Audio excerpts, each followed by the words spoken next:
ምናልባት ለዘፋኝ 10 ሚሊዮን ሲሰጡ ይታዩ ይሆናል። የቲክቶክ እንትናችንን የምናስፋፋበት አይነት መስቀል አይደለም። ታቦት ይሰረቃል። አዎ ነፍሰ ገዳይነት ተራ ነገር ሆኗል። የማይወረወርባት ድንጋይ የለም። የታቦት ስራ አለብን። ሰይጣን እኮ አንዴ ምሱን ያቀምሳል። ከዛ ውሻ አርጎ ነው የሚያኖረው እኮ ውሻ አርጎ። ሰይጣን የሚያመልኩ ሰዎች አሉ፣ ሱፍና ከረባት ያላቸው V8 ፕላቲኒየም ምናምን መኪና የሚነዱ። የሆነ ቀን ግን የሆነ የሚገብሩለት ነገር አለ። ፋንዲያ ብሉ ሲላቸው ሲበሉ ታገኟቸው ይሆናል። በልብስ አሳምሮ ከብት አርጎ ነው የሚያኖረው። ሰይጣን ክፉ ነው። እንዳሳመረ የሚያኖር እግዚአብሔር ብቻ ነው። ስሙ የተመሰገነ ይሁን።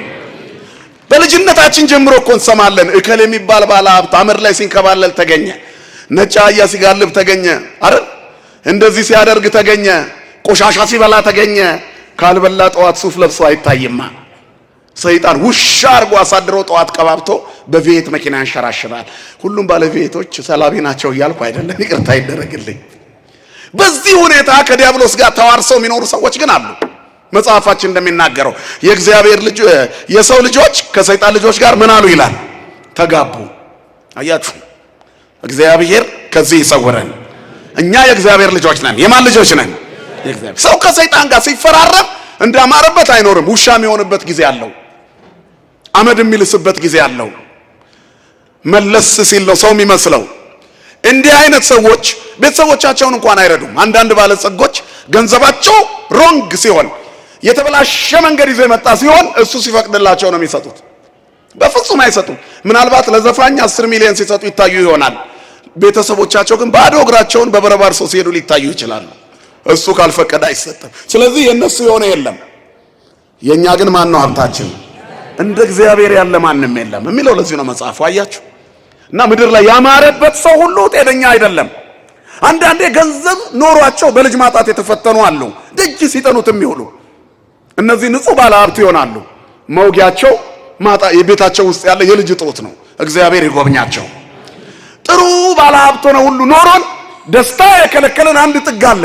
ምንም ነገር ሳይኖረን ደግሞ የተገኘውን ሁሉ ልንበላ እንችላለን። አያችሁ፣ ድሃ ስትሆኑ በልጅ ብዛት ትፈተኑ ይሆናል። ባለጸጋ ሆናችሁ በልጅ ማጣት ትፈተኑ ይሆናል። ብቻ ምድር አሟልታ አትሰጥም። መኖር ውሸት ነው። ከሞት በኋላ ያለው ህይወት ነው እውነት። የኛ ሀገር ሰማይ ነው። ሚዛናችንን የተሰጠንን በረከት ለሰማይ የሚተርፍ አድርገን ከሰራንበት በዛ ይቀመጥልናል። ዝግቡ ለክሙ መዝገበ ዘበሰማያት ሀበጻጼ እያማስነው ወይ ይረክቦ ሰራቂ ነው አይደል? ሌባ የማይሰርቀው ብል ነቀዝ የማያበላሸው መዝገብን በሰማያት ለእናንተ አዘጋጁ። ስለዚህ ድሃሙን ባለጸጋሙን ለእግዚአብሔር ራስህን ስጥ። ራስህን ድሃ አስራቱን አያወጣ ተብሎ አልተጻፈም። ለእግዚአብሔር መቅደስ መባ አይስጥ ተብሎ ተጽፏል ወገኖች? አልተጻፈም። ለዚህ ነው እኮ እግዚአብሔር ድሆች ባሉበት መንደር ሰማይ ጠቀስ ካቴድራል ይሰራል። ባለጸጎች መንደር ብቻ አይደለም መቅደሱ ያለው። እንደውም ትንሽ የገቢ ደረጃ ያላቸው ሰዎች ያሉበት አካባቢ ነው በብዙ የበለጸጉና የተዋቡ አብያተ ክርስቲያናት የሚሰሩት። እግዚአብሔር የድሃውን ገንዘብ ተቀብሎ አበርክቶ መመለስ ይችላል። እንደ 5 እንጀራና 2 ዓሣው 12 መሶብ ይመልሳል። ስሙ የተመሰገነ ይሁን። ስለዚህ መስጠት የሚችለውን አምላክ እያመለኩ በበረከት እንደመሞላት ያለ የለም። ሰይጣን ግን አቅምሶ ውሻ ያደርጋል። ይሄ ሰውዬ ያችን 2 ሳንቲም ሲያጣ መጥረቢያውን ይዞ እየሮጠ ሄደ። ጠበቀው ሰይጣኑ። እቆርጠዋለሁ፣ ቃልህን አጥፋል፣ የወርቅ ሳንቲሙ የለም አለ። አትቆርጠውም እባክህ ተመለስ፣ ከዚህ በኋላ ከኔ ቀምሰሃል፣ መሄጃ የለህም ነው።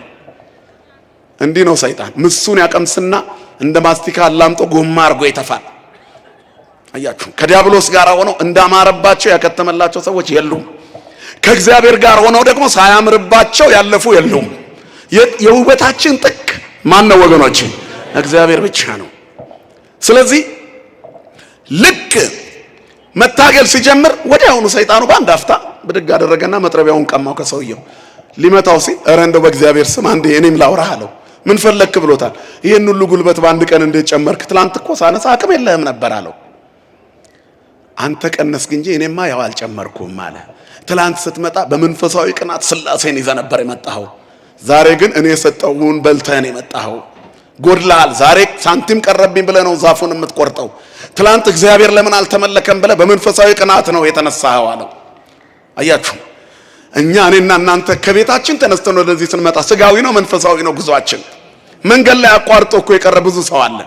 የሻይ ቤት በረንዳ ላይ ጓደኛውን ሲያይ ጨዋታ ስለጣፈጠው ጊዮርጊስን ሰላም ሳይል መሽቶበት ነገ ሳለማለሁ ብሎ ይቀራል። ብዙ ጊዜ እንዲያስቀርቶናል። ጉዟችን መንፈሳዊ ከሆነ ብዙ ደግ ነገሮችን ጥሰን ማለፍ አለብን። እና አባ እንጦንስ እና አባ መቃርስ የመጀመሪያውን የምንኩስና ሕይወት መኖር ሲጀምሩ ሰይጣን በጣም የሚያጓጓ ሀብትና ወርቅ፣ ዕንቁ፣ አልማዝ፣ የከበረ ድንጋይ በፊታቸው ከምሮ ዓለምን መግዛት የሚችሉበትን ሀብት ያሳያቸው ነበረ። አባ እንጦንስ የበረሃው ኮከብ ረግጦት ያልፍ ነበር ይላል። ምን ይሰራል? ወርቅን የሚወዱ ይነቀሉ የሚለው መጽሐፍ ለዚህ እኮ ነው። ረግጦት ያልፋል። ከሰይጣን ሲሆን እኮ ነው። በወዝማ የሚገኝ ገንዘብ ምንም ብትሰሩበት ሀብት ነው። ባለጸጎች ሁሉ ከሰይጣን አይደሉም። የድሃ ጥቅስ እንዳትጠቀሙ። ባለጸጋ ወደ መንግስተ ሰማያት ከሚገባ ይልቅ ይሄ ማለት ሀብታም ሁሉ አይገባም ማለት አይደለም። ጸጋ የተባለው ነገር ከእግዚአብሔር የተሰጠ ስጦታ ነው። ልብ አድርጉ። ጸጋውን በትክክል የተጠቀመበት ይገባል። ማንኛውም ሰው ያገኘውን ነገር ከእግዚአብሔር አግኝቶ ይሆናል። ስሙን ለሰይጣን ኃላፊነቱን ለሰይጣን ሲሰጥ ያኔ ይከስራል። እና አዳምና ሔዋን የወደቁበት ምክንያት ሰጪው እግዚአብሔር እያለ ከሰይጣን ደርበው ለመቀበል ስለሄዱ እኮ ነው። ሁሉም ሰው እኮ ሃይማኖተኛ ነው፣ ግን ተቀጽላ ይፈልግና ተደራቢ ሲፈልግ በዛው አልከስክሶ ውሻ ያደርገዋል ሰይጣን። መድኃኔ ዓለም ከቅፎ አያውጣን ሁላችንን። ስለዚህ ክርስቲያኖች ከሰይጣን የቀመሱ ቀን ይወድቃሉ። ከእግዚአብሔር ነው መቀበል። ሕይወት ከእግዚአብሔር ናት ሁሌ፣ እድገትም ከእግዚአብሔር ነው። የአላውያን ነገስታት ጥንካሬ በሚያምኑ ህዝቦች መካከል መላላት ሲገኝ ነው። በሃይማኖት ከጠበቅን እግዚአብሔር ሁሉን ነገር ያስተካክላል። ሳንለምን ያስተካክላል። በአንድ ቀን ጀንበር ታሪክ መቀየር ይችላል። በአይን ቅጽበት ኑሮውን ያስተካክላል። ሕይወት ያለመልማል፣ ጓዳን ይሞላል፣ ስጋት ያስወግዳል። ካመለክ ነው ምን ካደረግነው ወገኖቼ? ልጆቹ ከሆንን ልጆቹ ሲሆኑ በበረከት ይሞላቸው ነበር። ትዕቢት መለስ ሲያረጋቸው ብዙ አደረጋቸው። እስራኤል ከነ ኃጢአታቸው ኢየሩሳሌም አትጠፋም እያሉ ይኖሩ ነበር ይላል የሕዝቅኤል ትንቢት ሲናገር። ታዲያ ኢየሩሳሌም ትጠፋለች ብለው ነቢያት ዞረው መከሩ፣ ለመኑ። በፍጹም የሚሰማ ጠፋ። በመጨረሻ እግዚአብሔር ለሕዝቅኤል ምን አለው? በከተማይቱ መካከል ዙርና የእግዚአብሔር ስም የሚጠሩት ላይ ግንባራቸው ላይ ምልክት አድርጋለ። የመስቀል ምልክት። የምን ምልክት ወገኖች? የመስቀል ምልክት። አሁን እኔና እናንተ ደስ ሲለን አሸብሽበን ደስ ሲለን እየደነስንበት የቲክቶክ እንትናችንን የምናስፋፋበት አይነት መስቀል አይደለም። የመዝሙር ብቻ መስቀል፣ የቅዳሴ ብቻ መስቀል፣ የምርቃት ብቻ መስቀል። ትልቅ መስቀል አንገቱ ላይ ቆሞ የሚራገም ሰው አለ እኮ አይደል? ጠዋት እርግማን፣ ከሰዓት በአንድ ቀን ውስጥ ቅዳሴ ላይ ራሳቸውን ሰልፊ ተነስተው ዛሬ በቅዱስ ጊዮርጊስ ቤተክርስቲያን ጥሩ ጊዜ ያሳለፍን ያከበረን አምላክ ይክበር ምናምን ይሰራሉ። ከሰዓት በኋላ ልደት ነገር ካለ እዛ ሲጨፍሩ ይውሉና እንዴት ያለ ቀውጢ ጊዜ ያሳለፍን ይላሉ። ቀጥሎ መስቀሉ አልወለቀም፣ ሁለቱም ላይ አለ። ታዲያ የክርስቶስ መስቀል ነው የፈያታዊ መስቀል ነው እንጂ። አያችሁ፣ የመስቀል ቅርጽ ሁሉ መስቀል አይደለም። እንዲህ ቢሆን አምቡላንስ ሁሉ አጋንንት ባስወጣ ነበር። ስለዚህ መስቀሉ የክርስቶስ መስቀል ነው። አንተ የመኪና በር አይደለም። አንገት ላይ ያለው መስቀል አንተ መምራት አለበት። መጽሐፍ ጥንቃቄ ይጠብቃል፣ ማስተዋል ይጋርዳል። ለፍርድ የሚሆን ኑሮ ነው እየኖርን ያለ ነው። አታውቁትም እንዳንባል በመጨረሻው ጊዜ መስቀል ሁሉ እስከ ማሰር ደርሰናል። ከማወቅ አልፈን ኖራችሁታል እንዳንባል ከዚያ ከማይተቡ ስር ዝሙቱ፣ አምልኮ ጣዖቱ፣ ክፋቱ፣ ከንቱነቱ፣ ምቀኝነቱ፣ ዘፋኝነቱ፣ ጭፈራው፣ እርግማኑ በዚያ ውስጥ አለ። ስለዚህ ከማይተቡ ስር የማይገቡ ነገሮች አሉ። መስቀሉ ስር ገበጣ እየተጫወቱ በክርስቶስ ልብስ እንደቆመሩት ሰዎች ሆነናል።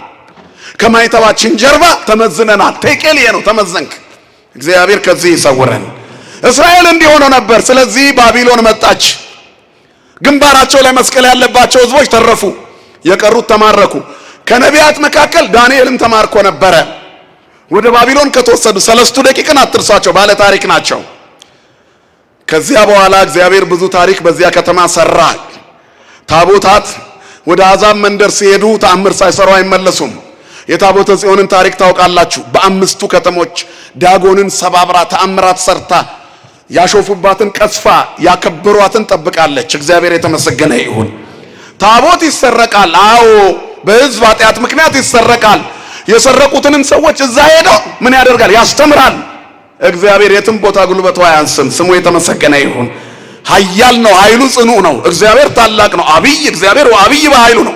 ወአልቦ ወልቁ ለጥበቢሁ እግዚአብሔር ታላቅ ነው፣ በኃይሉም ታላቅ ነው፣ ለጥበቡም ቁጥር ስፍር የለውም። እግዚአብሔር ታላቅ ነው።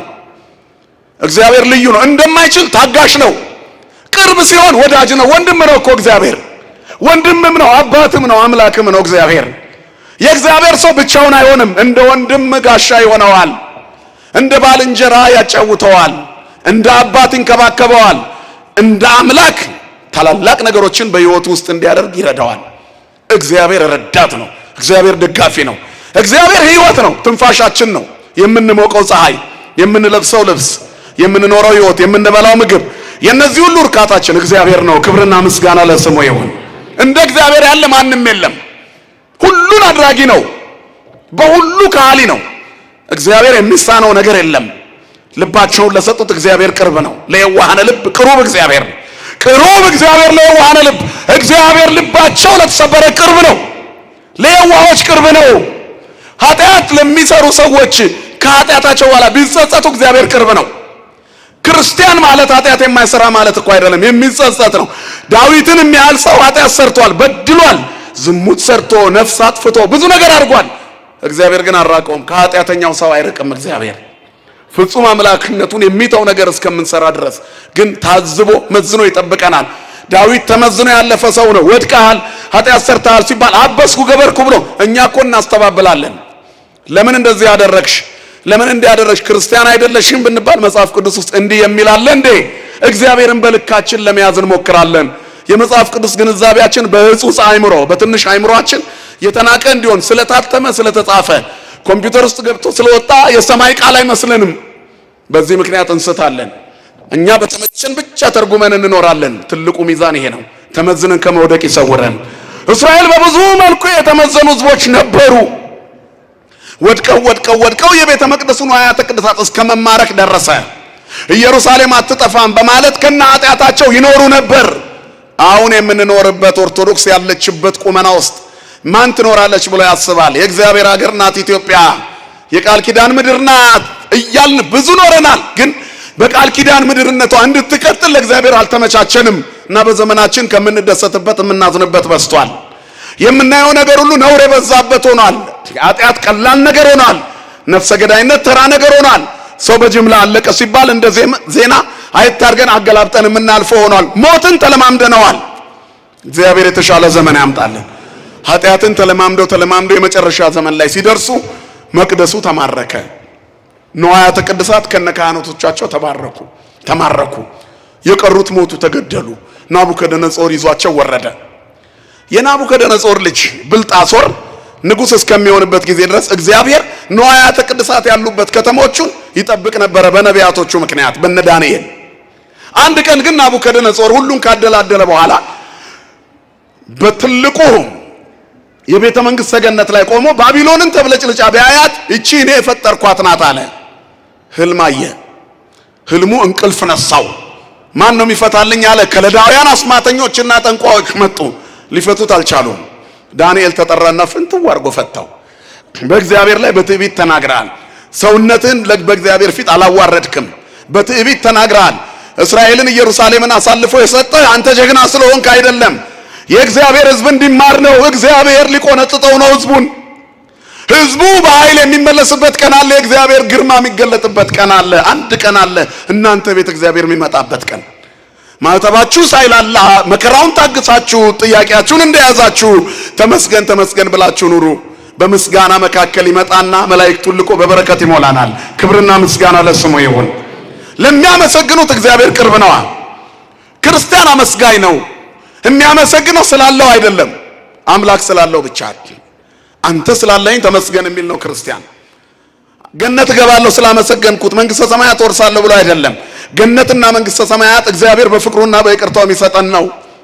ሰውነታችን ለሱ ሊሰዋ ስለሚገባ የተፈጥሮን ማንነት ለመጠበቅ ሰው ስለሆንን ማመስገን ግዴታችን ነው። ክርስቲያኖች ልናመሰግን ተፈጥረናል። እግዚአብሔርን ልናመሰግን፣ በፍቅሩ ልንኖር፣ በእቅፉ ልንመላለስ፣ ወዶኛልና አዳነኝ ብለን ፍቅሩ ስለማረከን ስሙ ለዘላለም የተመሰገነ ይሁን።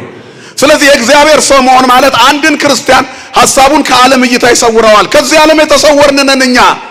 ቁስ ሆነን ስለምንዳሰስ ስለምንታይ አይደለም። ብዙ ነገር ታግሰን የምንኖረው ማን ስላለ ነው? ከኛ ጋር እግዚአብሔር በየቀኑ ይጎበኝናል። መኝታችን በእግዚአብሔር የተጎበኘ ነው። ጓዳችን በእግዚአብሔር የተጎበኘ ነው። ማዕዳችን በእግዚአብሔር የተጎበኘ ነው። ስሙን በየቀኑ እንጠራለና። ስለዚህ መከራው ያልፋል ማለት ነው። ጨለማው ይነጋል። ሌሊቱ ብርሃን ይሆናል። ማን ስላለ ከኛ ጋራ?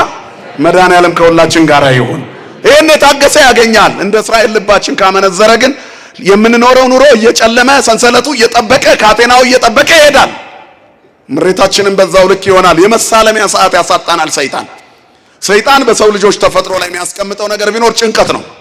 የእግዚአብሔርን ስጦታ ከማሰብ ይልቅ ማጣታችንን ብቻ እያሰብን እንድናላዝን ያደርጋል። ይሄ እኮ ነው አዳምና ሔዋን ጋር መጥቶ እግዚአብሔር ሁሉን ሰጥቶ የከለከላቸውን በለስ አጉልቶ አወራ። ስለ በለስ አወራ። በጣም አስፋፍቶ ያለው ስለ በለስ ነው ሰይጣን። አየህ፣ ኧረ የተሰጠኝ ይበቃኛል ብሎ ሰይጣን ወደ አንተ ሲመጣ ብዙ ሊጎልህ ይችላል። ያለህን ቁጠረው። ሳትጨነቅ ይነጋል። ጠዋት ደግሞ የተቀደደውን እግዚአብሔር ይደፍናል። ስሙ የተመሰገነ ይሁን። ስለዚህ ትንንሽ ክፍተቶችን ሰይጣን እንዳያሰፋው ዝጉት። ምሬት እንኳን ካለ እንባችንን ወደ ማን እናርገው ወገኖች? እግዚአብሔር እንባን የሚያብስ መጽሐፍ የሰራዊት ጌታ እግዚአብሔርን እንባን ሁሉ ከዓይኖች ላይ ያብሳል ይላል። እንባን አባሽ ነው እግዚአብሔር። አያችሁ፣ እንባን አባሽ፣ መከራን የሚያሳልፍ የሚያሻግር፣ በበረከት የሚሞላ፣ ጭንቀታችንን የሚያውቅ፣ እስክንጠይቀው የማይጠብቅ ክብርና ምስጋና ለስሙ ይሁን። ይህንን አምላክ እኔ ነኝ የፈጠርኩት ብሎ ስለካደ ህልም አስቸገረው። የህልሙ ፍቺ እግዚአብሔርን ነቀኸዋል የሚል ሆነ። ስለዚህ 7 ዓመት አውሬ ትሆናለህ ተባለ። ከአራዊት ጋር ኑሮ ይሆናል። በቤተ መንግስት ፈጣሪ ነኝ ያልከው ሰው ፍጡርነት ምን እንደሆነ እስኪገባ ለ7 ዓመት እንስሳ ትሆናለህ። የባቢሎኑ ንጉሥ ዓለምን እንደገል ቀጥቅጦ በዛ ዘመን የነበረችውን የዓለም ክንፍ እንደገል ቀጥቅጦ እንደ ሰም አቅልጦ የገዛው አምባገነኑ እንስሳ ሆነ። የትናንትናው ትልቅ ማምሻውን ወዲያው ተዋረደ። ወዲያው ይላል ጭራ አብቅሎ ጸጉር አውጥቶ ይላሉ አባቶቻችን። ጫካ ገባ፣ ቅጠል መብላት ሆነ፣ እንስሳ ሆነ። ክቡር የነበረ ሰውነቱን ስላዋረደ በእግዚአብሔር መለኮታዊ ክብር ላይ ስለተገዳደረ ወደቀ። ከዛ 7 ዓመት ቆይቶ ወደ ልቡ ተመለሰ። እግዚአብሔር ወደ ልባችን ይመለሳል። የመከራው ዘመን ሲያበቃ ወደ ልቡ ተመልሶ አምላኬ ሆይ ይቅር በለኝ የሁሉ ነገር ፈጣሪ አንተ ነህ ሲል ወደ ሰውነት ተመለሰ። ተመልሶ ዙፋን ላይ ወጥቶ ከብሮ ሞተ። እግዚአብሔር ተዋርደን ከመሞት ይሰውረን። ልጁ ብልጣሶር በሱ ተተካ። እንደ ተተካ ለሺህ መኳንንቶቹ ግብዣ አደረገ። ባለ ሲመት ማክበሩ ነው በሱ ቤት። ግብዣው ላይ ሚስቶቹንና ቁባቶቹን ሰብስቦ ደስ ባለው ጊዜ ይላል አባቴ ማርኮ ያመጣቸውን የእስራኤልን ንዋያተ ቅድሳት አምጧቸው ከቤተ መቅደስ ከኢየሩሳሌም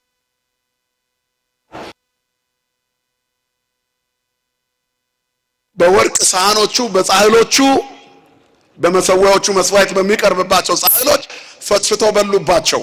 በቤተ መቅደሱ ምንጣፍ ጨፍረው ደነሱባቸው። ክቡሩን የእግዚአብሔር መቅደስ አዋረዱ። በዚህ ጊዜ እግዚአብሔር መልአኩን ከሰማይ ላከ። አንድ ጣቶች ይላል በግድግዳው ላይ ሲጽፉ ለንጉሱ ታዩት። በወይን ጠጅ የሰከረው ንጉስ አይቶ ማያውቀው የእግዚአብሔር ጣት ከሰማይ የመልአኩ ጣት ሲጽፍ እግዚአብሔር የላከው ጣት ከሰማይ ተልኮ ሲጽፍ ተመለከተ። ከዛም በኋላ ደነገጠ። ጉልበቶቹ ተብረከረኩ። የወገቦቹ ጅማቶች ተፈቱ። ስካሩ ለቀቀው። ድንጋጤ ያዘው። ልቡ ሊወድቅበት ደረሰ። አስማተኞችና ጠንቋዮቹን ጠራና ይህን ግድግዳ ላይ የተጻፈውን ጽሑፍ አንብቡት አለ። ግድግዳውን ሞልቶ ተጽፎ ነበረ። የሚያነብ ጠፋ። ንግስቲቱ ቀረበች። የናቡከደነጾር የነበረች ወደ ውስጥ ገብታ ነበር። መጣች። አንተ በግብዣ ፊት ለፊት ካስቀመጥካቸው ከለዳውያን ጠንቋዮች ይልቅ ወደዚህ ግብዣ ያልተጠራ ዳንኤል የሚባል ዕብራዊ አለ፣ እስራኤላዊ፣ እግዚአብሔርን የሚያምን የኢየሩሳሌምን አፈሮች እየበተነ የሚጸልይ ማለት ነው፣ እየነሰነሰ የሚጸልይ። ቀጥሎ ባለው ንጉሥ ዘመን የሚደንቅ ታምር እግዚአብሔር በአናብስት ጉድጓድ ውስጥ ለዳንኤል ያደርግለታል። ጻድቅ እያበራ ይሄዳል። የጻድቅ መንገድ እንደ ንጋት ብርሃን ነው ይላል። ሙሉ ቀን እየተጨመረ ይነጋል። እያደግን እኮ ነው የምንሄደው። ፈተናችን በጨመረ ቁጥር ድላችን ከፍ ይላል፣ ሽልማታችን ከፍ ይላል። ማን ስለሚሰጠን? እግዚአብሔር። ክብርና ምስጋና ለስሙ ይሁን። ትልቁ መከራን መታገስ ነው። የክርስቲያን ብጽዕናው መከራ መታገስ ነው አይደል? በመከራ የሚጸና ብፁዕ ነው ይላል መጽሐፍ። ብፁዕ ብእሲ ዘይቴገሳ ለእኪት እስመ ተመኪሮ ይነሳ አክሊለ ሕይወት ዘአሰፈወሙ እግዚአብሔር ለለ ያፈቅርዎ። እግዚአብሔር ለሚወዱት ተስፋ ከተፈተነ በኋላ ድል ሲያደርግ ድል ለነሳው ከተሰወረ መና ሰጠዋለሁ ያለ አምላክ ያዘጋጀውን አክሊል ይወርሳል። የታገሰ ይሸለማል። የታገሰ ያሸንፋል። የታገሰ ክብርን ይጎናጸፋል። የታገሰ እንባው ይታበሳል። የታገሰ አዲስ ይሆናል። እንደገና አሮጌውን ተፈጥሮ አራግፎ ሐዘን ትካዜን አስወግዶ የደከመ ጉልበትን በፍቅር አድሶ እንደገና ማቆም የሚችል ታማኝ አባት አለን። ክብርና ምስጋና ለስሙ ይሁን። ስለዚህ የታማኙ እግዚአብሔር ልጆች ታግሰው ይኖራሉ፣ ድል ያደርጋሉ። የእግዚአብሔር ልጆች የመሆን ምልክቱ ይሄ ነው። ከእግዚአብሔር ጋር መዋል ነው ባለ ድል የሚያደርገው። ጠብቁት እግዚአብሔርን። አንድ ቀን እግዚአብሔር ይመጣል፣ ባዶነታችንን ሊሞላ ይመጣል፣ ለብዙ ጥያቄዎቻችን መልስ ሊሰጥ ይመጣል። እግዚአብሔር ይጎበኘናል። በፍጹም የኛ ቤት ውስጥ ሰይጣን አይሰለጥንም። ዲያብሎስ ይተነኩሰን ይሆናል ከይሲ ስለሆነ እንጂ አያሸንፈንም። ድል የምንነሳበት ማይተብ ከኛ ጋር አለ። አምላካችን እግዚአብሔር በፍቅር ይጠብቀን ሁላችንም። ከዚህ በኋላ ዳንኤል ይምጣ ተባለ። ዳንኤል መጣ። ንግስቲቱ አባትን ናቡከደነፆር እንስሳ ሆኖ መጥቶ እንደገና ወደ ቤተ መንግስቱ እንደሚመለስ ትንቢት ነግሮት ተመልሶ ሰው ሆኖ ነው። ያው አንተም እንደምታውቀው ልጁ አይደለህ። ስለዚህ ዳንኤል ይምጣ፣ የአባትን ሕልም ይፈታ፣ ያንተንም ይፈታል። ይህን ጽሑፍ ማንበብ እሱ ይችላል አለ። የሰማይ ጽሑፍ ለማንበብ በምድር የሰማይ ተጠሪ መሆን አለብን። ምስጢራት የሚገባን ኦርቶዶክሳውያን የሰማይ ልጆች ነን፣ የዚህ ምድር ልጆች አይደለንም። ሀገራችን የት ነው ንገሩኝ እስቲ? በሰማይ ነው። አያችሁ፣ እኛ የሰማይ ሰዎች ነን። ለዚህ ነው የሰማይ ወንጌል የሚገባን። ክርስትናውን ሰከን ብለን የምንኖረው ለዚህ ነው። ቤተክርስቲያን ረጋ ብላ ትኖራለች። የማይወረወርባት ድንጋይ የለም። ወርዋሪዎቹን እየነጠረ ይፈነክታቸዋል። እሷ ማንም ላይ ሰንዝራ አታውቅም። የሰነዘሩባት ሁሉ ያልፋሉ አይደል? ጠላቶቿ አመድን ይቅማሉ የሚለው ኢትዮጵያ የምትባለዋ ተዋህዶ ነች። በክብሯ አይኖረች፣ በማይተዋ አይኖረች፣ እግዚአብሔርን የሚያመልክ ህዝብ ነው። ኢትዮጵያ ታበጽደው ያ በእግዚአብሔር ኢትዮጵያ እጆቿን ወደ እግዚአብሔር ትዘረጋለች ማለት ሀገሪቱ ማለት ህዝቦች ናቸው። እግዚአብሔርን እያመለኩ በኢትዮጵያዊ ውበት የሚኖሩት ደግሞ የተዋህዶ ልጆች ናቸው። ክብርና ምስጋና ለአምላካችን ይሁን። ብንጸናና ምንጠብቅ እግዚአብሔር የተሻለ ያደርጋል። አያደርግም? ያደርጋል። አሁንም እንመለስ፣ ያጎደልነውን እንብላ እንጂ እግዚአብሔር ከኛ ጋር ነው። ሚዛን ላይ ነው ያለው ወንድሜ፣ ቴቄል ከመባል ይሰውረን። ስለዚህ መጣ ዳንኤል። ከዚያ በኋላ ምን አለ? የወርቅ ማርዳ ባንገቱ ላይ የወርቅ ጉንጉን አንገቱ ላይ ያደርግለታለሁ፣ የወርቅ ልብስ አለብሰዋለሁ፣ መጎናጸፊያ በመንግስቴን ሶስተኛ አደርገዋለሁ። ይሄን የሚፈታ አለ ንጉሱ። ደንግጧል። መንፈሱ አስቸገረ፣ ታወከ፣ መቆም መቀመጥ አቃተው። ከዛ መጣ ንጉሥ ሆይ ሽልማቱ ስጦታ ላንተ ይሁን። እግዚአብሔር ስለፈቀደ ግን ይሄ በዕብራይስጥ የተጻፈውን ጽሑፍ ሰማያዊ ንባብ እኔ አነብልሃለሁ። የሰማይ ምስጢር እኛ ነን የምናነበው። የተክለ ሃይማኖት ልጆች እኛ ኦርቶዶክሳውያን ይገባናል። ጻድቁ እንዴት ብሎ የእግዚአብሔር መንግስት እንደወረሱ ይገባናል። የምናኔው ምስጢር ለሌላው ተረት ሊሆን ይችላል፣ ለኛ ይገባናል። አታስረዳው፣ ተወው። ላይገባው ይችላል። የጻድቁ ታምር ላይገባው ይችላል። እሱ ባመነበት በራሱ መስፈርት መኖር ይችል ነበር፣ ግን አይደለም። ሃይማኖት ውስጥ ሳይሆን ቢዝነስ ውስጥ ስላለ ማጣጣል አለበት። እንደ ንግድ ያስበዋል። ይሄ ቤት ግን የንግድ ቤት አይደለም፣ የበረከት ቤት ነው። ይሄ ቤት የሰማይ ነፍሳት መሰብሰቢያ ቤት ነው። ይሄ ቤት የሰማዩን እንጀራ ከሰማይ የወረደውን የሕይወት እንጀራ ክርስቶስን ተመግቦ ሰው ወደ ሰማይ የሚወጣበት መሰላል የተተከለበት ቤት ነው። ከኢትዮጵያ ሰማይ ስር ያሉት ቅዱሳን በሙሉ ኦርቶዶክሳውያን ናቸው። መሰላሉን ካህናቱ ይዘውን ከእግዚአብሔር ጋር የሚያገናኙን እነ ቅዱስ ጊዮርጊስ ናቸው። ክብርና ምስጋና ለአምላካችን ለእግዚአብሔር ይሁን። እና አቡነ ተክለ ሃይማኖት እና አቡነ ገብረ መንፈስ ቅዱስ መሰላሉን ይዘውልናል። አይወድቅም መሰላሉ፣ የሰማይ መውጫችን። እነሱን ምሰሏቸው፣ እነሱን ተከተሉ፣ በረከታቸውን ያዙ እኮ ነው። ተዘከሩ መኳንንቲክሙ ዘነገሩክሙ ቃለ እግዚአብሔር ወእንዘ ትሬዮሙ ሰናየ ግእዛኖሙ ወሞጻይቶሙ ተመሰሉ በሃይማኖቶሙ። የኑሯቸውን ፍሬ እያያችሁ በሃይማኖት ምሰሏቸው። ዋኖቻችሁን አስቡ። የኛ ዋኖቻችን እነ ቅዱስ ቂርቆስ ናቸው፣ እነ ቅዱስ ጊዮርጊስ፣ እነ መርቆሬዎስ። አረ ሰማይታቱ ቅዱሳኑ እና አቡነ ገብረ መንፈስ ቅዱስ እና አቡነ ተክለ ሃይማኖት እነ ቅድስት ክርስቶስ ሰምራ እነሱ ናቸው የኛ ዋኖቻችን። ወደ ሰማይ መሰላል እንድንወጣ ድጋፍ ሆነው የያዙን የኛ የዋኖቻችን ዋና ቅድስተ ቅዱሳን ድንግል ማርያም እናታችን ናት። ስሟ የተመሰገነ ይሁን። መድኃኒት ወልዳ ፍጥረትን ከሕመም የታደገች በክርስቶስ የማዳን ስራ ውስጥ ተሳታፊ ሆነች። ዓለምን ለማዳን እግዚአብሔር ከስጋዋ ስጋ ከነፍሷ ነፍስ እንዲነሳ የፈቀደች ይኩነኒ ያለች ዓለም ይኩነኒ እንዲል ያስተማረች ወኩለ ዘይቤለክሙ ግበሩ ብላ የመጀመሪያውን ወንጌል የሰበከች ክርስቶስን የሰማ ሁሉ ጓዳው እንደማይደርቅበት ያበሰረች አማላጅነቷ የማይለየን በመስቀል ስር የተሰጠችን ዋኖቻችን አሉ። እኛ እንዴት እንደምንጸድቅበት እናውቃለን። ስለዚህ ከዛ ቤት የሚነገረው የማጣጣል ነገር አትስሙ። ቀምሳችሁ ይዩት። የደብረ ሊባኖስን ጸበል ተክልዬን አንዱን ብርጭቆ ጠጡት። ከጥቅስ ከምዕራፍና ቁጥር በላይ ነው።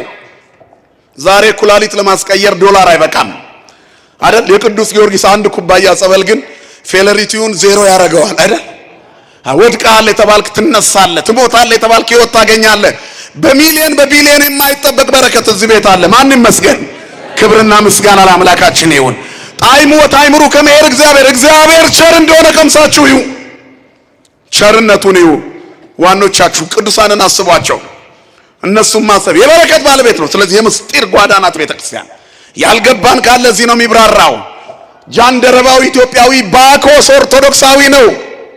መጥቶ ታቦተ ጽዮን ጋር ነው የሰገደው። በሌላ በር አልገባም። በመስኮት የመጡትን ተዋቸው እንጂ በአጥር የገቡትን ተዋቸው። በዋናው በር ነው የገባው። ጃንደረባው መጽሐፍ ቅዱስ ውስጥ አለ፣ እኛ መጽሐፍ ቅዱስ ውስጥ አለን። ወንድሜ አንቺ መጽሐፍ ቅዱስ ውስጥ አለሽ።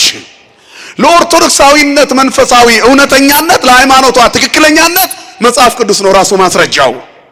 ባኮስ ኢትዮጵያዊ ጻድቅ ነው ጃንደረባው። መች እንደመጣ እንዴት እንደመጣ ምን ይዞ እንደመጣ እኛ ቤት አለ። ይዞት የመጣው ቅርስ የመጀመሪያ ያነበበው መጽሐፍ እኛ ቤት አለ። አያችሁ፣ እኛ ቅርሱን ይዘናል። የቅዱሳንን ልብሳቸውን አጽማቸውን ይዘናል። እውር የሚበራበት ለምጻም የሚነጻበት የሰማዩን መሰላል እንቅ አድርገው የሚይዙልን ድንግል ማርያምን ሳሊለነ ቅድስት ብለው እኛ እንድንወጣ እንዳይወድቅ የያዙልን እግዚአብሔር ከመሰላሉ በላይ አለ አይደል? ህልሞቻችን በሙሉ ሰማይ የሚያደርሱን ናቸው። ክርስቲያን አይቃዥም፣ አይታወክም፣ አይረበሽም። ሳሊለነ ቅድስት ብሎ የሚውል ቀኑን አይወዣብርም፣ አይረበሽም፣ አይታወክም። ማታ ወደ መኝታው ሲገባ አምላኬ ሆይ ብሎ ተማጽኖ የሚተኛ በሰላም ያድራል። ዘያድር በረድኤተ ልዑል ወይነብር ውስተ ጽላሎቱ ለአምላከ ሰማይ። በልዑል መጠጊያ የሚኖር ሁሉን በሚችል አምላክ ጥላ ስር ያድራል። ክንዱን ተንተረሰሽ ትተኛለሽ፣ አንዳች አይረብሽሽም። ችግሮች ቢመጡ እንኳን አማትበሽ ተመለሰሽ ትተኛለሽ። መድኃኔ ዓለም እጃችን ላይ ያስቀመጣት ይቺ በቀላሉ እንዲህ የምንላት ብዙ መንገዶቻችንን ብርሃናማ ታደርጋለች። አያችሁ፣ ይቺ በቂ ናት። ማንን ነው የምትጠራው ስትደነግጥ? የእግዚአብሔርን ስም አይደል? ይሄ ሚዛን ነው በራሱ። የምንታመንበትን አምላክ መስቀሉን ነው የምንይዘው። ክህደከ ሰይጣን ነው የሚለው ክርስቲያን አይደል? በቃ ሰይጣን እኛ ጋር ድል ፈንታ የለውም። መድኃኔ ዓለም በቤታችን ይንገጽልን። ስለዚህ የሰማይ ምስጢር ይገባናል። የሰማዩን ደብዳቤ ማንበብ ጀመረ። አባት ናቡከደነጾር 7 ዓመት ሙሉ ቅጠል እየበላ የኖረበት ምክንያት በእግዚአብሔር ላይ በትዕቢት ስለተነሳ ነው። ንስሐ ገብቶ ሲመለስ እግዚአብሔር ክብሩን ሰጠው። አንተ ግን ሰውነትህን የጠበቃትን ሰውነትህ በእጁ ላይ ያለችውን እግዚአብሔርን ንቀህ ንዋያተ ቅድሳቱን ወይን መጠጫ አደረከው።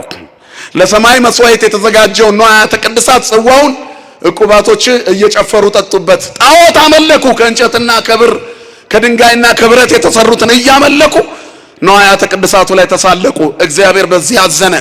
ጽሕፈቱ ማኔ፣ ቴቄል፣ ፋሬስ ነው። 3 ናቸው። ማኔ ማለት እግዚአብሔር መንግስትህን ነጠቀ፣ ሳትሾም ተሻርክ፣ ሳትቀመጥ ተነሳህ፣ ሳትቆም ወደቅክ ማለት ነው። መንግስት ተለወጠ። ቴቄል ማለት ተመዘንክ፣ ስልጣን ሰጥቶ ነበር፣ ክብር ሰጥቶ ነበር፣ ቀለ ተገኘ። ፋሬስ ማለት ለፋርስና ለሜዶን ተላልፎ መንግስት ተሰጠ። ይህን እንደሰማ ብልጣሶር የወርቅ ማርዳ ባንገቱ ላይ ያደረገለት ለዳንኤል። በዚያው ዕለት ማታ የከለዳውያን ንጉስ ዳሪዮስ ነገሰ። የባቢሎን ንጉስ ብልጣሶር ተገደለ። እግዚአብሔር ላይ የተሳለቀ ጥቅም የለው። ምን ቢያምርበት አያስቀናም። ኢትቅና ላይ ለኩያን ወይ ትቅና ላይ ለገበርታ አመጻ፣ በክፎች ላይ አትቅና፣ አመጻን በሚያደርጉ ላይ አትቅና ይላል መጽሐፍ። እስመ ከመሳይር ፍጡነ ይብሱ ወበከመ አመልማል አምሎ ፍጡነ ይወድቁ ነው። ተወከል በእግዚአብሔር ወግበር ሰናይ። እንደ ምድረ በዳ አመልማል ይረግፋሉ፣ እንደ ሳር ፈጥነው ይደርቃሉ። በእግዚአብሔር ታመን፣ መልካም ነገርን አድርግ እንጂ በክፎች አትቅና። በአመፅና በግፍ ስራ የረከሱ ሰዎች አምረው ተውበው ውሸት ከውስጣቸው ቅድም እንዳልኩት ነው። ከዲያብሎስ ጋር ነው የሚኖሩት። እርቃናቸውን ነው የሚመላለሱት። ክብራቸውን ያጡን ስላለ ከኛ ጋር እግዚአብሔር ሜዳ ላይ አይጥልም። ህዝቦቹን ይጠብቃል። ይደቅ ዘያቅበቅ የሚጠብቅህ አይተኛም፣ ዘወትር ይጠብቃል። በፍጹም ልብ በእግዚአብሔር ታመን፣ በመንገድ ሁሉ እሱን ወቅ፣ እሱም ጎዳናህን ያቀናልሃል፣ ጎዳናሽን ያቀናልሻል። በመንገድሽ ላይ ሁሉ የሚመራ እግዚአብሔር ኢሳይያስ 18:11 ላይም እግዚአብሔር ሁሉ ጊዜ ይመራሃል ይላል። ነፍስህን ከመልካም ነገሮች ያጠግባል፣ አጥንቶችህን ያጸናቸዋል፣ እንዳይብረከረኩ መቆም እንዳይሳናቸው፣ እንደ ብልጣሶር የወገብ ጅማቶች እንዳይፈቱ ያጠናቸዋል። አንተም እንደሚጠጣ ገነት ውሃዎቹ እንደማያቋርጥ ፈሳሽ ትሆናለህ። ገነት በአራቱ አፍላጋት ጠጥታ ለምልማ ፍሬ ትሰጣለች። አንተም ለሌሎች የምትተርፍ ትሆናለህ እኮ ነው። አንቺም ለሌሎች ትተርፊያለሽ። ክርስቲያኖች ለሌላ ይተርፋሉ ክርስትናውን ሲኖሩበት። ስለዚህ ከተከለከልነው የተሰጠን ይበዛል፣ ካጣነው የያዝነው ይበዛል። በረከታችሁን ቁጠሩ ምእመናን፣ ካለበለዚያ ተመዝነን ወድቀን እንቀራለን። ለክርስትናው ምቾት እንደዚህ ዘመን የተሳካ የለም። በፈተና ጥንካሬ ደግሞ በየቀኑ እንደዚህ ትውልድ የሚፈተን ላይኖር ይችላል። ምክንያቱም ባለማየት በዝቷል። በዚህ ዘመን እግዚአብሔር ብዙ ሰራዊት አለው። እግዚአብሔር በጥቂቱ ደስ የሚለው አምላክ ነው። አሁን ግን ብዙ ሰራዊት አለው። ያ ሰራዊት ጥርት ያለ እንዲሆን ጌዲዮን መርጦ እንደ ውሻ የሚልሱትን አሳዶ የፈሩትን ተመለሱ ብሎ አክብረው በእጃቸው ኩልል ያለው መርጠው እንደሚጠጡት የተመረጠን ለመሆን ያብቃን። ስለዚህ የመማረር ጊዜ አይደለም፣ የማመስገን ጊዜ ነው። የስንፍና ጊዜ አይደለም፣ ደግሞ የመማፀን ጊዜ ነው። ያኔ እግዚአብሔር በክብር ይሰጠናል። ቴቄል ነው፣ ተመዘንክም። የተሰጠን ጸጋ አለ፣ እንጠቀምበት። ሳምንቱ የመክሊት ሳምንት የአገልጋይነት ሳምንት ነው። የተሰጣችሁን ጸጋ አገልግሉበት። ምንድነው የሚጠበቀው? አሁን ቅዱስ ጊዮርጊስ መተናል። ታቦቱ ከኛ ምን ይፈልጋል? መቅደሱ ይታደሳል። ከዚህ ከተቀደሰው ወደ 100 ዓመት ገደማ ከኖረበት መቅደስ ወጥቷል። ለምን? እኛ እንድናድሰው። የተባረኩ እጆች ይሄን መቅደስ ትላንት ሰርተውታል አይደል? ዛሬ ደግሞ አንቺ እንድታድሽ ይፈቀደልሽ። ምን ኖሮኝ አትበይ። እንደመበለቷ 2 ፍራንክ ስጪ። እነሱ ጥግ ላይ ይቆሙና በወርቅ ቀለም ያጽፉልሻል። እግዚአብሔር የተመሰገነ ይሁን። የልባችንን ጥራት የሚፈልግ አምላክ እንድንሰራ ፈልጓል። የታቦት ስራ አለብን። የምን ስራ አለብን? ያመናችሁ ነገሩ የምን ስራ አለብን? በቃ መቅደሱን እያደሱ ነው የቤተ መቅደሱ ሰዎች። ስለዚህ የሚታደሰው መቅደስ እኛ ነን። መቅደስ ማለት ሰው ነው። ይሄን ስንሰራ እኛ እንሰራለን። እግዚአብሔር እሱን ስንሰራ እሱ የኛ ምን አደርጋል? ይሰራልናል። ታማኝ አባት ነው እግዚአብሔር። ወዳጅ ነው፣ ታማኝ ወዳጅ። እግዚአብሔር ታማኝ ነው። እንደ እግዚአብሔር ታማኝ የለም። ስሙ የተመሰገነ ይሁን። ስለዚህ አሁን ለመቅደሱ ጊዜ ተሰጥቶናል። አሁን ስመጣ ወጣቶቹ መቅደስ እኮ እየሰራን ነው፣ ታቦቱን አውጥተነዋል አሉ። እውነት ነው አይደል አባታችን? ታቦቱ ሕጉ ወጥቷል፣ እኛ እንድናድሰው። የተባረኩ ነገስታት አድሰው የሰሩት መቅደስ እኛ ደግሞ የነዛን ነገስታት እጅ በረከት ሊሰጠን ይኸው አብሮን ቆሟል። ማን ይመስገን? ክብርና ምስጋና ለስሙ ይሁን። እኔን ድሃው ለመቅደሱ ጠራኝ፣ እኔን ኃጢአተኛው ለመቅደሱ ጠራኝ። ለካ እጅህ ንጹህ ስለሆነ ነው። አንተ ና መቅደሴን ስራ ተብለሃል። ዳዊትን የሚያህል ንጉሥ የለም። ከዳዊት አንበልጥም እኛ። ቅዱስ ነው። እጅህ ንጹህ አይደለም አሰራልኝም አለው እግዚአብሔር። አየ ተጠርተሽ መተሽ እዚህም እግዚአብሔር ካልፈለገሽ ሳሰቂ ትሄጃለሽ። እጅሽ ደም አለበት ማለት ነው። እያለ ማሰጥ ከሆነ አንተም አታስታውሰው፣ አስታውስ እንደምንም። ለምን እጄ ስስታም ሆነ? የሆነ ቦታ ላይ ተዘረግፋለህ እኮ በስሜት። ከበር መልስ ካልከፈልኩ ትላለህ እኮ ስትወጣ ልትጸጸት። ለእግዚአብሔር ሰጥቶ የተጸጸተ የለም፣ ሲወጣ ይሞላለታል። እግዚአብሔር የሰጡትን አክስሮ ያውቃል? ንገሩኝ እስቲ። አያውቅም። ክብርና ምስጋና ለስሙ ይሁን። ታማኝ አባት ነው። እየተመዘን ነው፣ ከመቅለል ይሰውረን። ስለዚህ ትመዘናለህ። መክሊት ተሰጥቷል። አየህ፣ የዚህ ሳምንት ትምህርት ይሄ ነው። ባለ 3 ባለ 1 ባለ 2 አይደል? ባለ 5 ባለ 2 ባለ 1 ይሆናል። እኔና እናንተ ግን አንቅበረው፣ እናውጣው። መበለቷ ባለ 1 መክሊት ነች፣ ግን ከባለ 5ቱ መክሊት የበለጠ ነው እግዚአብሔር። ባለጸጎቹማ ከትርፋቸው ሰጡ፣ እሷ ግን ትዳሯን ሁሉ ሰጠች አለ። መቀነቷን ስታራግፍ አየ። 2 ሳንቲሞች ተንከባለው ወደቁ። ሳንቲሙን የሚሰበስቡ ፈሪሳውያን አላዩትም። ወገብ ተፈቶ፣ መቀነት ተፈቶ፣ ቋጠሮ ተፈቶ ውርውር ሲደረግ በንጹህ ልብ እየተሰገደ እግዚአብሔር ይህን ታውቃለህ ሲባል መድኃኔዓለም በዘመነ ስጋዌ ስጋ ለብሶ ተቀምጦ ነበር ያያል። ከሁሉ አስፈልጣ እሷ ሰጠች አለ። እግዚአብሔር ልብሽን ያያል። በድህነትሽ ውስጥ በኑሮ ውድነት ውስጥ መቅደሴን ስሪልኝ እያለ ነው። ይገርማል። ከስጦታ ሁሉ ትልቁ ከጉድለት ላይ መስጠት ነው። የምስጋና ህይወት እኮ ነው ይሄ። መድኃኔዓለም ይሄን እንድንሰራ ይርዳን ሁላችንን። አትቅበሩት። አንድ ነው የተሰጣችሁ። አንድ የተጣላ ማስታረቅ ሊሆን ይችላል። አንድ ምጽዋት ሊሆን ይችላል። አንድ ራስን መለወጥ ሊሆን ይችላል። ለራስ መብቃት፣ ንስሐ መግባት፣ ስጋው ደግሞ መቀበል፣ ቂም በቀል ማራገፍ፣ ይቅር በላይ ማለት። ክርስቲያን ማለት የማያጠፋ አይደለም፣ የሚጸጸት ነው። ያጠፋል እኮ ክርስቲያን ግን ይጸጸታል። የሚጸጸት አይምሮ ባለቤቶች ነን። ምን ነው ለምን እንዲያደረኩ የምንል። አንድ አባት 2 ልጆች ነበሩት ይላል ወንጌል። ከዛ አባት አንዱ ልጁን ጠራውና ና ልጄ ዛሬ ወደ እርሻ ቦታ ሂድልኝ አለው። አልሄድም አባዬ አለ። ዝም አለው አባቱ። ሌላኛው ልጅ ጠራውና ልጄ እባክህ ዛሬ እርሻ ቦታ ሂድልኝ። ኧረ አባዬ ችግር የለም እሄዳለሁ አለ። እሄዳለሁ ያለው ቀረ። ጫወታ አታለለው። አልሄድም ያለ ግን ምን አለ? ዋ ምን ነካኝ? አባቴ እኮ ነው፣ የአብራኩ ክፋይ ነኝ። ከጉልበቱ ወጥቼ ሽኮኮ አድርጎ አሳድጎኝ ማሳ ብሄድ ለራሴ ነው። ልጅነቴን ሁሉ በጥሩ ንጽህና ያሳደገኝ አባቴን ለምን እንዲመለስኩለት? አይሄዳለሁ። የአባቴን ትእዛዝማ መፈጸም አለብኝ ብሎ እርሻ ሄደ። ይሄኛው ቀረ። የትኛው ልጅ ሰራ? የሄደው ወይስ የቀረው? እምቢ ብሎ የሄደው። አያችሁ? አንተ የትኛው ነህ? እሺ ብለ የቀረኸው ነህ ወይስ እምቢ ብለ የሰራኸው? አያችሁ? እግዚአብሔር ተነጫንጨን እንኳን ለምናደርገው ደከመኝ ብለን እንቅልፍ እያነጫነጨን የምንመጣ ሰዎች አለን እኮ አይደል? እሑድ። ምክንያቱም ዲያብሎስ የእሑዱን እንቅልፍ በጣም ያጣፍጠዋል። ከሰባቱ ቀናት ጣፋጩ የእሑድ ጠዋት እንቅልፍ ነው። እንዴት እንደሚጣፍጥ አይደል? እየተንገዳገድን ምርር ብሎን ስመለስ ተኛለሁ ብለን እንሄዳለን። አስቀድመን ስንመለስ ና በል አስተኛኝ ብትለው እንቅልፉ የለም። ጤነኛ እንቅልፍ አይደለም። መጀመሪያ የሚመጣው በረከት ላይ ያሳጣህ ነው። ንቅት አይንን ከፍተህ ነው የምትውለው ስትመለስ። ደክመዋል እኮ ቆመህ ነው ያልከው እኮ አስቀድሰሃል፣ ዘምረሃል፣ አሸብሽበሃል። ግን ስትመለስ አልደከመህም። የቤቱን በረከት ስለጠገብክ እንቅልፍ የሚጫንህ ሰይጣን ለቆ ሄዷል። ማን ይመስገን። መክሊትን አትቅበር። የሰንበትን ሌሊት በቤተ መቅደስ ሁና። እግዚአብሔር ካንተ ጋር ይሆናል። ነይ መቅደሱ። ስለዚህ እግዚአብሔር ከኛ እጅ የሚፈልገው አለ። ይዞን ሰጥቶን ከኛ የሚጠብቀውን ሲቀበል ሌላ ተጨማሪ ይሰጠናል። ብዙ ከእግዚአብሔር የምንፈልጋቸው ነገሮች አሉ። እኛ ግን ረስተናቸዋል። እሱ አይረሳቸውም። ስለዚህ ለእግዚአብሔር እንሰጠኛ። መጀመሪያ በጊዜው ከፍ እንዲያደርጋችሁ ከኃይለኛው ከእግዚአብሔር እጅ በታች ራሳችሁን አዋርዱ። እሱ ስለናንተ ያስባል። እሱ ለቤትህ፣ ለልጆችህ፣ ለትዳርህ፣ ለኑሮ እግዚአብሔር ያስባል። ነገ ምን ይሆናል አትበል። ዛሬ የሱ ከሆንክ ነገ አይጥልህም። ታማኝ ነው። እግዚአብሔር አይጥልም። እግዚአብሔር አይጥልም። እመኑኝ። አሁን ነገር የፈራን ሰዎች ብዙ አለን እዚህ ውስጥ። የኛ ነገ መድኃኔዓለም ነው። አያችሁ? ለኛ ነገያችን ዛሬ ቅዱስ ጊዮርጊስ ዋስ ይሆነናል። ደጁ ቁጭ ብለህ ያንተን ነገ ሊያጨልም አያደርገውም። ሰማዕቱ ቅዱስ ጊዮርጊስ በፈረሱ ይደርስልሃል። የቅዱስ ጊዮርጊስ አምላክ ይድረስልን። ተመዝነን ከመቅለል ይሰውረን። በበረከት ከፍ ያደርገን። ባለመክሊቶች ያደርገን። የሰማዕቱ በረከት አይለየን። ንስሐ ገብተን ሥጋው ደሙ ተቀብለን የመንግስቱ ዜጎች ለመሆን ያብቃን።